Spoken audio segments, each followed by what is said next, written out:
Al terminar la Segunda Guerra Mundial, casi toda África y gran parte del sur y suroeste de Asia estaba gobernada por las potencias europeas, que también poseían muchos territorios en el Caribe y en los océanos Índico y Pacífico.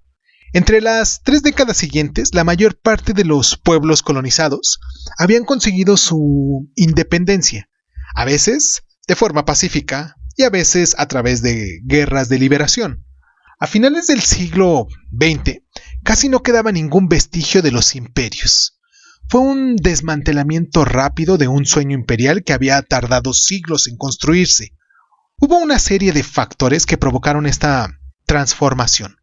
Uno de los más significativos fue la creación en el seno de muchas colonias de élite educadas en Occidente, que estaban formadas para ayudar a la potencial colonia en la administración y el desarrollo de los locales. Estas élites absorbieron los valores occidentales de libertad, igualdad y democracia, que a su vez condujeron a la petición de la autodenominada nacional, demandas que recibieron cada vez más el apoyo de la opinión liberal y socialista de los países colonizadores. Un factor más inmediato fue la Segunda Guerra de la bancarrota, e incapaces de afrontar los grandes costes de mantener un imperio. Esta guerra también había dado una gran confianza a los pueblos colonizados, que habían visto cómo un país asiático, en este caso Japón, había barrido a los poderosos europeos del sureste de África y gran parte del Pacífico. Hoy aquí en Crónica Lunares hablaremos del final de los imperios, de esta transición que se hizo después de la Primera Guerra Mundial y la Segunda Guerra Mundial, donde cayeron, pues, a lo mejor familias reales, familias de abolengo que habían durado muchísimos años en el poder. Y pues nada, yo soy Irving Sun, esto es Crónica Lunares y prepárense para el final de los imperios. Comenzamos. Cierra los ojos, cierra los ojos, cierra los ojos. Si escuchas que alguien se acerca, no temas. Todo estará bien.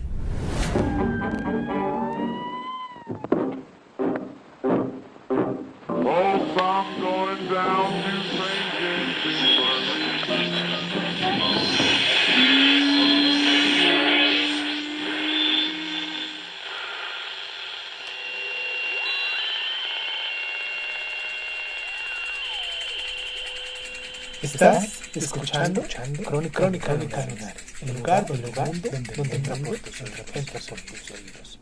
Bienvenido. A principios del siglo XX, Gran Bretaña había otorgado la independencia de sus colonias de población blanca, que en este caso fue Canadá, Australia, Nueva Zelanda y Sudáfrica. Este precedente animó el crecimiento del nacionalismo en la India, de largo la más poblada y también la más desarrollada de las colonias británicas no blancas. El Congreso Nacional Indio se había formado en 1885 y a partir de la década de 1920, bajo el liderazgo de Mahatma Gandhi y Jawaharlal Nehru, se había vuelto cada vez más militante y mejor organizado, y en general estaba insatisfecho con la concesión británica de pequeños grados de autogobierno. Al mismo tiempo que el Congreso presionaba por la independencia, la Liga Musulmana pedía la creación de un Estado musulmán separado, que en este caso fue Pakistán, en el subcontinente. Gandhi y sus seguidores seguían una política de desobediencia civil no violenta, culminada en la campaña Abandonen la India, lanzada en 1942, que provocó que los británicos encarcelaran a la mayor parte de los líderes del Congreso durante el resto de la Segunda Guerra Mundial. El gobierno laborista elegido en Gran Bretaña a final de la guerra en 1945 estaba mejor dispuesto que sus predecesores ante el espíritu del nacionalismo indio.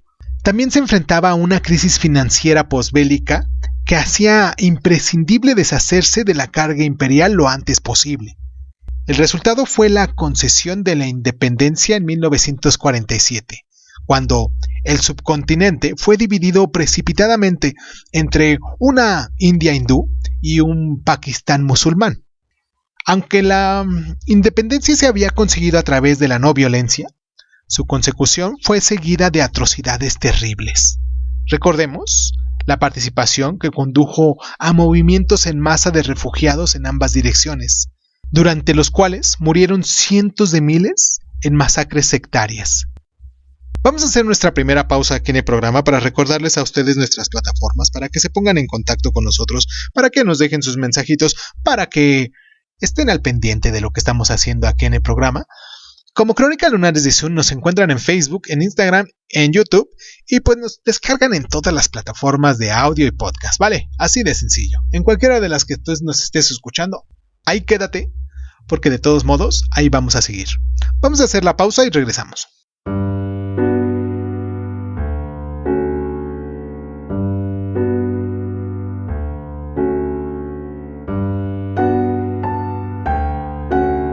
En general, la retirada británica de su imperio fue un proceso pacífico.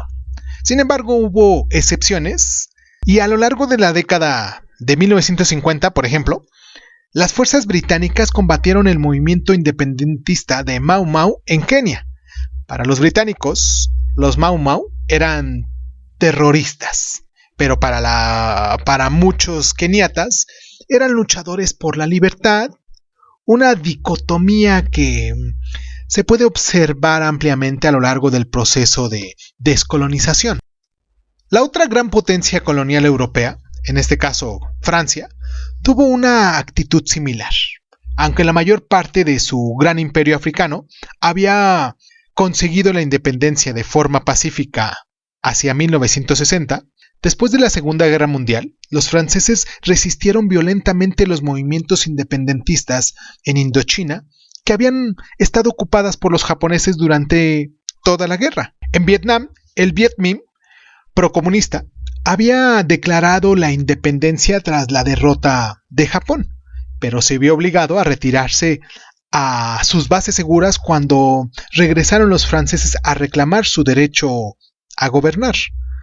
Tras años de lucha, el Viet Minh consiguió la victoria y la independencia en 1954, pero la consiguiente partición de Vietnam plantó la semilla de la Guerra de Vietnam. La guerra de los franceses en Indochina dividió la opinión en Francia. La lucha por la independencia en Argelia resultó aún un poco más decisiva. Entre las potencias europeas, los holandeses lucharon al principio para recuperar el control de las Indias Orientales tras la derrota de Japón. Pero en 1949 la colonia consiguió la independencia como Indonesia. Bélgica concedió precipitadamente la independencia al Congo en 1960, pero con anterioridad había restringido la actividad política de los congoleños, que estaban mal preparados para autogobernarse. En consecuencia, el país se vio muy pronto arrasado por una sangrienta guerra civil.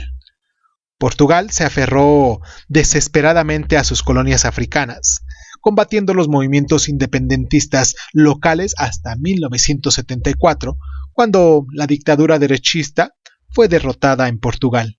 En 1945 existían unos 70 estados soberanos. 30 años después, había más de 170. En las décadas siguientes, todas las colonias europeas que quedaban en el Caribe y en los océanos Índico y Pacífico consiguieron su independencia. Aunque todos estos países son ahora técnicamente estados soberanos, muchos siguen dominados, tanto política como económicamente, por Occidente o por superpotencias emergentes como China. Algunos sostienen que la era de los imperios aún no ha terminado por completo. ¿Qué dices tú? Déjanos tus mensajes en la parte de abajo y pues hablemos un poquito más de esto, ¿vale? Vamos a la pausa y regresamos.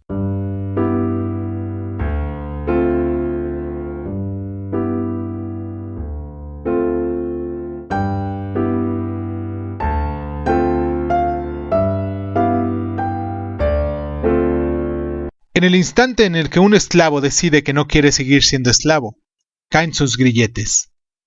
La libertad y la esclavitud son estados mentales. Mahatma Gandhi, dicho esto en su libro Non-Violence in Peace and War, en 1949. Las situaciones coloniales más difíciles se presentaron donde se había asentado gran cantidad de europeos en el territorio en cuestión. Este fue el caso de Zimbabue, la antigua Rodesia, y también Sudáfrica, donde las minorías blancas siguieron aferrándose al poder mucho tiempo después que otros países africanos que estaban gobernados por su mayoría negra. Uno de estos conflictos más encarnizados fue la lucha por la independencia en Argelia. La región costera estaba muy poblada por franceses y por el derecho formaban parte de la Francia metropolitana. Los musulmanes autóctonos lanzaron una campaña por la independencia en 1954 y al poco tiempo estaban en marcha una guerra feroz con atrocidades cometidas por ambas partes. La división de la opinión pública en Francia sobre la guerra condujo en 1958 a la caída de la Cuarta República. El ejército y los colonos esperaban que el nuevo presidente Charles de Gaulle adoptase mano duro contra los insurgentes, pero de Gaulle se dio cuenta de que la mayoría de los votantes franceses se oponían a esa guerra y anunció que respaldaba la autodeterminación argelina. Otros elementos en el ejército y los colonos extremistas formaron la organización del Army Secret, OAS, que organizó una campaña terrorista para impedir el proceso. Sin embargo, a pesar de los intentos de golpe militar y los asesinatos, de Gaulle negoció con éxito el fin de las hostilidades y concedió la independencia en 1962.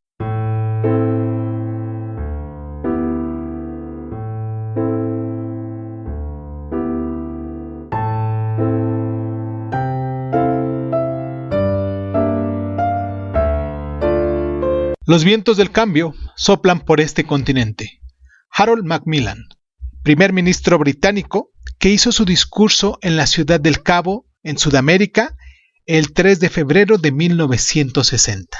Ahora hagamos una pequeña cronología de cómo fueron ganando su independencia los diferentes países gobernados que habían estado por estos imperios. En 1946 se libera Filipinas de Estados Unidos, Jordania del Reino Unido, Siria de Francia, y ya en el 47 India y Pakistán también se libera del Reino Unido. En el 48 Birmania y Ceilán del Reino Unido. De Ceilán en ese entonces Ceilán cambió su nombre por Sri Lanka en 1972. Y en 1949 Indonesia se libera de las antiguas Indias Orientales holandesas. Ya para el 51, Libia se libera de Reino Unido y Francia, anteriormente que fue una colonia italiana de 1911 a 1942. Y para el 54, Laos, Camboya y Vietnam fueron anteriormente la Indochina francesa. Vietnam se dividió hasta 1975. En 1956, Marruecos se libera de Francia y España, Túnez de Francia, Sudán de Reino Unido y Egipto. En el 57, Malasia y Ghana de Reino Unido. En el 58, Guinea de Francia.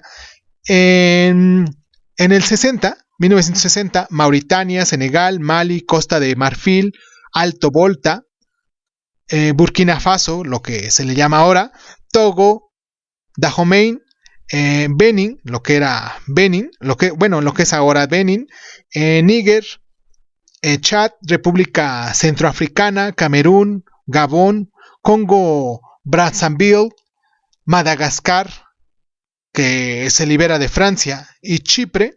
Todos estos se liberan de Francia, claro. Chipre, Nigeria del Reino Unido, Somalia de Reino Unido e Italia, y el Congo de Bélgica. Para 1961, la Sierra Leona, Tanganica del Reino Unido se liberan de ellos. En el 62 se libera Argelia de Francia. Uganda, Jamaica, Trinidad y Tobago del Reino Unido, Ruanda, Burundi,